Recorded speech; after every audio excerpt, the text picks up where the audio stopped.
তুমি যদি হেরে যাও, তোমার সাথে আরও কয়েকজন হেরে যাবে।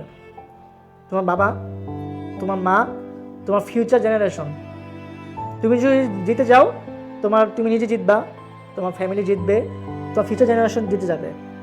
যখনই ভাল লাগবে না, ডিমোটিভেট হবা, বাবা মার দিকে তাকাবা যে আমি যদি জিতে যাই, যখন দেখবো যে you are selected in Dhaka university, position দেখাবে, তাদের যখন জানাবা, তাদের চোখ মুখের অবস্থা কেমন থাকবে। আর তুমি যদি হেরে যাও, বা তুমি যদি মনে করো যে ইউ আর ফেলর বা ইউ আর ফেল, পজিশন দেখাচ্ছে না, তখন তাদের কেমন লাগবে। দেখো, দুই ক্ষেত্রে কিন্তু কান্না, একটা খুশির, একটা হলো যে দুঃসংবাদের। তো তুমি কোনটা চাও? নিজেকে ভাই প্রশ্ন করতে হবে এখনই যে আমি 3 মাস 4 মাস পরে নিজেকে কোথায় দেখতে চাই, এই খুশির কান্না নাকি দুঃখের কান্না? তুমি ভাই অ্যান্সার পেয়ে যাবা যে তুমি কেন পরিশ্রম করতেছো, কার জন্য পরিশ্রম করতেছো।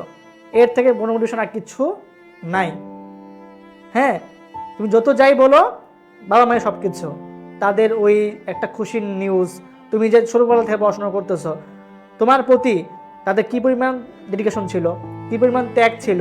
সো এই একটা খুশির সংবাদ, তাদের ঋণ তবে কখনো শোধ করা যাবে না, বা তাদেরকে খুশি করা যাবে।